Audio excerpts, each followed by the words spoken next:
All right. Good evening, everyone. At sundown this evening, it was the beginning of the holiday of Purim, of the Jewish holiday, which is celebrated celebrated every year, but is talked about in the book of Esther. I think there are some pretty interesting connections between that. There are very obvious connections between the Jewish traditions contrasting to the historic thing happened during the time of the Persian Empire, so it contrasts to Mesopotamian traditions and to festivals of Ishtar or Inanna. But I think that there's even some Egyptian stuff going on there. So I'm not an expert in this field.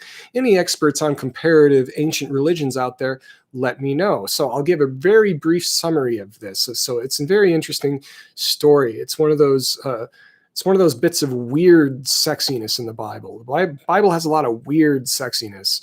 So I'll try to make it kid safe. I don't think it's that bad. So it's in the Bible. So there's lots of weird stuff in there. So there was the king. The king that outside of the Bible is known as Xerxes, which I will say the Herodotus version, because there's like it's harder to pronounce for an Anglophone like me.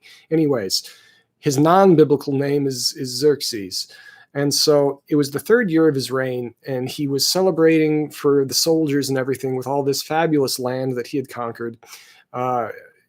The Jewish people had already been allowed to go back home. He was funding the temple. There was no problem between him and the Jewish people. Some of the people even liked the Persian Empire so much that they stayed in Babylon and all around. And there were some of them who lived in Susa, which was his capital, which is kind of like in Iran, but close to what is now Iraq. So they were there. He's having a big party. He's getting super drunk. He orders his wife, whose name is Vashti, to walk naked in front of everybody, wearing only her crown, because he thought that she was the most beautiful woman ever, and he just wants to show everyone. And probably this relates probably to things like there's this really interesting sculpture, a beautiful sculpture, the Queen of the Night sculpture. Which is probably of Ishtar or Inanna, of a goddess with a crown who's naked. She has wings, she has bird feet. And so this was like a fertility thing. It happens in the spring. And so for spring, the idea that you're supposed to celebrate beauty, you're supposed to have kids, and then he's celebrating the soldiers. So celebrate the women of beauty, the beautiful women, protect the women with the soldiers, make more soldiers with your wife. And, this is how we keep Persia great again. And so that was probably what the king was thinking. So, but unfortunately, his wife wanted to do this, but she had some type of skin problem. So she refused. And he said, I don't want to be married to you anymore. And so he puts her into exile. And so then he decides to have a beauty contest. And wouldn't you know, and then the new queen is going to be the prettiest. Okay. So he has to look at all of the women. They send me all the women. So they send him all the women. And apparently the prettiest of them is a woman named Esther, who's an orphan. She's Jewish, but nobody knows it. It's like not public. So then eventually there's this whole complicated thing where someone who, depending on how you listen to the tradition, she's affiliated with Mordecai, who's related to her in one way or another. It's slightly unclear in the traditions. And so he saves the king's life. And then he gets appointed to this position. And there's a new prime minister to the king, whose name is by tradition of Purim is not to be said unless you make lots of noise. And see, that's also part of what I'm investigating here, because I think these noisemakers might be a kind of interpretation of an old Egyptian tradition, especially with this fertility thing. And so it's the idea that they're adopting something in order to contrast.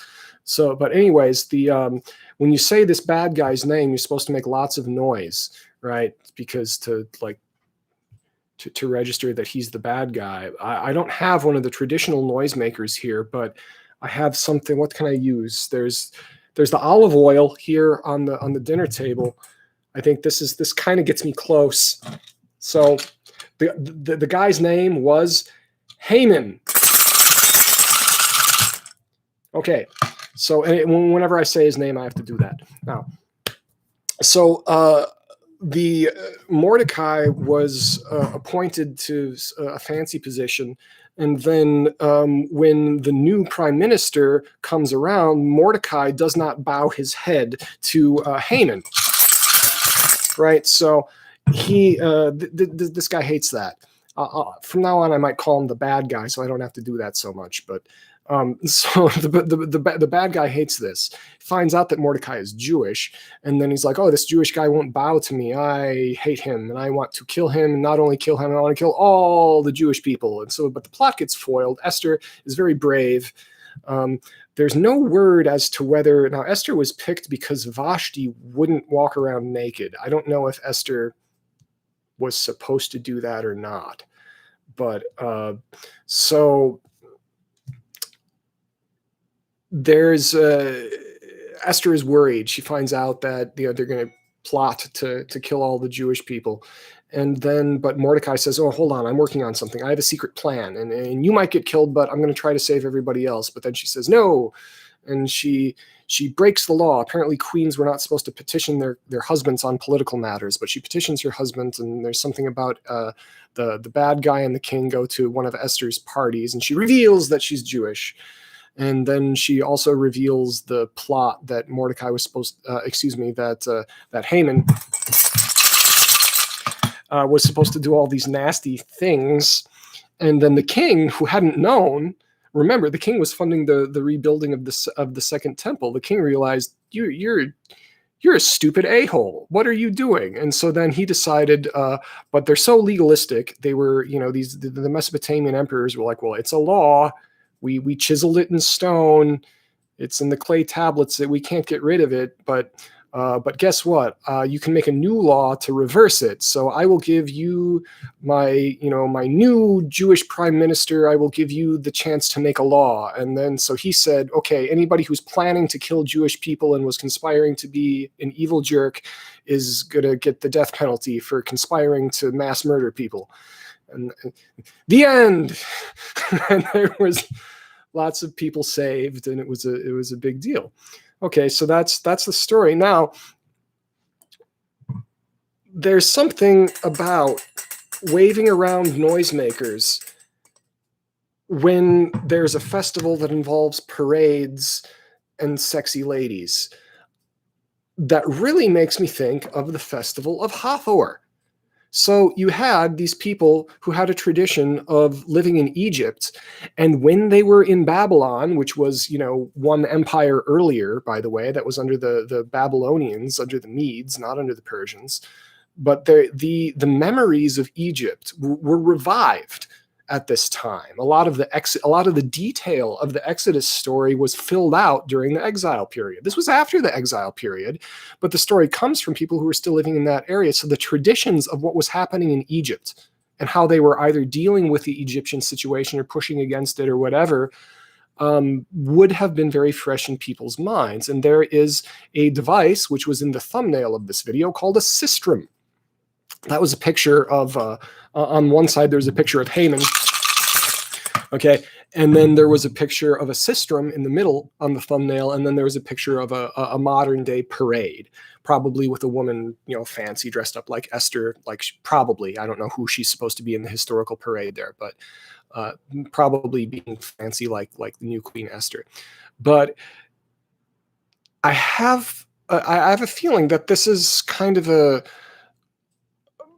it's like religious tradition that gets translated literally through three empires, that having the noisemakers meant one thing to the ancient Egyptians, that during the Festival of Hathor, in which there was a parade, there was a musical parade. I think Herodotus might write about this. There are definitely ancient sources that write about this, about going up and down the Nile with women dancing. And yes, there was nakedness involved, and they would shake the noisemakers, and the noisemakers were shaped like the profile of a woman's, lady parts, like the whole thing internally, like the womb and all that. And the idea is you're supposed to get the baby making instruments excited, in the symbolic and in the actual way. And so you encourage families to grow.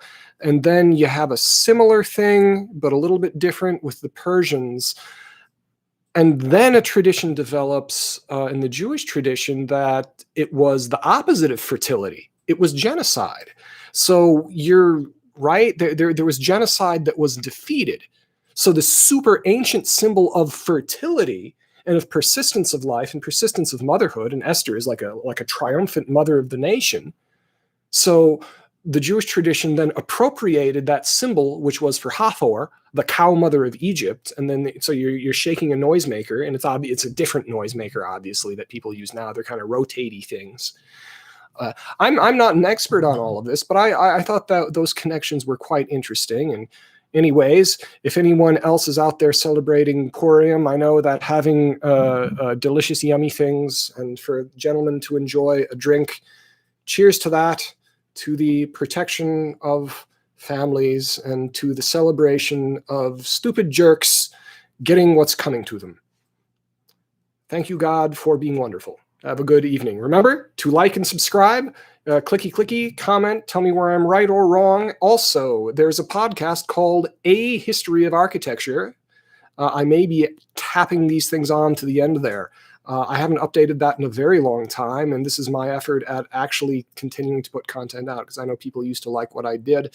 But yeah, search that on the Apple Podcast directory if you want to listen to my longer, older content. Thank you so much.